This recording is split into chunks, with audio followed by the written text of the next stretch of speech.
Hello everyone, welcome back to Aara vlogs in Kannada. ಎಲ್ಲ ಹೇಗಿದ್ದೀರಾ? I hope ನೀವೆಲ್ಲ ತುಂಬ ಚೆನ್ನಾಗಿದ್ದೀರಾ ಅಂತ ಅಂದ್ಕೊಂಡಿದ್ದೀನಿ. ನಾನು ಸಹಿತ ತುಂಬ ಚೆನ್ನಾಗಿದ್ದೀನಿ. ಕನ್ನಡದ ನಾಯಕ ನಟ ಚಂದನ್ ಕುಮಾರ್ ಹಾಗೂ ಲಕ್ಷ್ಮೀ ಬಾರಮ್ಮ ಖ್ಯಾತಿಯ ನಟಿ ಕವಿತಾ ಗೌಡ ಮೊದಲ ಮಗುವಿನ ನಿರೀಕ್ಷೆಯಲ್ಲಿದ್ದಾರೆ. ಈ ಜೋಡಿಯ ಒಂದು ವಿಶೇಷ ಫೋಟೋ ಹೆಚ್ಚು ಗಮನ ಸೆಳೆಯುತ್ತಿದೆ. ಸಿನಿಮಾ ಹಾಗೂ ಸೋಷಿಯಲ್ ಮೀಡಿಯಾದಲ್ಲಿ ಆಕ್ಟಿವ್ ಆಗಿರೋ ಈ ಜೋಡಿ ಈಗೊಂದು ಫೋಟೋ ಶೂಟ್ ಮಾಡಿಸಿದ್ದಾರೆ. ಚಂದನ್ ಕುಮಾರ್ ಹಾಗೂ ಕವಿತಾ ಗೌಡ ಅವರ ಈ ಫೋಟೋದಲ್ಲಿ ಒಂದಷ್ಟು ವಿಶೇಷತೆಗಳಿದೆ.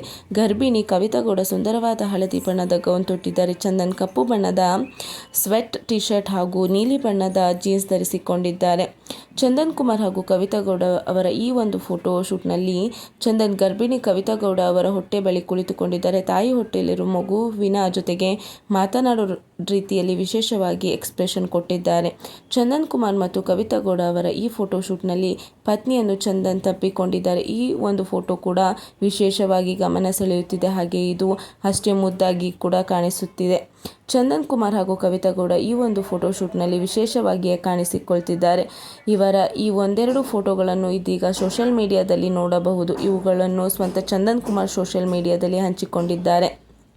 ಚಂದನ್ ಕುಮಾರ್ ಸಿನಿಮಾ ಜೀವನದಲ್ಲಿ ಲೈಫು ಇಷ್ಟೇನೆ ಮೊದಲ ಚಿತ್ರ ಆಗಿದ್ದು, ಈ ಚಿತ್ರದಲ್ಲಿ ಸಪೋರ್ಟಿಂಗ್ ರೋಲ್ ಮಾಡಿದ್ದಾರೆ. 213, ಬೆಂಗಳೂರು 560023, ಪ್ರೇಮ ಬರಹ ಸಿನಿಮಾ ಹೀಗೆ ಹಲವಾರು ಸಿನಿಮಾ ಮಾಡಿದ್ದಾರೆ. ಪ್ರೇಮ ಬರಹ ಸಿನಿಮಾ ವಿಶೇಷವಾಗಿಯೇ ಇದೆ. ಅರ್ಜುನ್ ಸರ್ಜಾ ಡೈರೆಕ್ಷನ್ ಮಾಡಿರೋ ಈ ಚಿತ್ರದಲ್ಲಿ ಚಂದನ್ ಕುಮಾರ್ ಪತ್ರಕರ್ತನ ರೋಲ್ ಮಾಡಿದ್ದಾರೆ. ಇದಾದ್ಮೇಲೆ ಇದೀಗ ಒಂದು ಸಿನಿಮಾ ಕೂಡ ಮಾಡ್ತಿದ್ದಾರೆ. ಇದನ್ನು ಇವರೇ ಡೈರೆಕ್ಟ್ ಮಾಡ್ತಿದ್ದಾರಂತೆ. ಕವಿತಾ ಗೌಡ ವಿಚಾರಕ್ಕೆ ಬಂದರೆ, ಲಕ್ಷ್ಮೀ ಬಾರಮ್ಮ ಸೀರಿಯಲ್ನಿಂದಲೇ ಹೆಸರುವಾಸಿಯಾಗಿರುವ ಈ ಸೀರಿಯಲ್ನಿಂದಲೇ ಈಗಲೂ ಗುರುತಿಸಿಕೊಳ್ತಿದ್ದಾರೆ. ಸಿನಿಮಾಗಳನ್ನು ಕವಿತಾ ಗೌಡ ಮಾಡ್ತಿದ್ದಾರೆ. ಹಾಗೆ ಶ್ರೀನಿವಾಸ ಕಲ್ಯಾಣ, ಫಸ್ಟ್ ಲವ್, ಗುಬ್ಬಿ ಮೇಲೆ ಬ್ರಹ್ಮಾಸ್ತ್ರ, ಬೀರ್ಬಲ್, ಗೋವಿಂದ ಗೋವಿಂದ, ಹುಟ್ಟುಹಬ್ಬದ ಶುಭಾಶಯಗಳು ಚಿತ್ರದಲ್ಲಿ ಅಭಿನಯಿಸಿದ್ದಾರೆ ಅಂತಲೂ ಹೇಳಬಹುದು.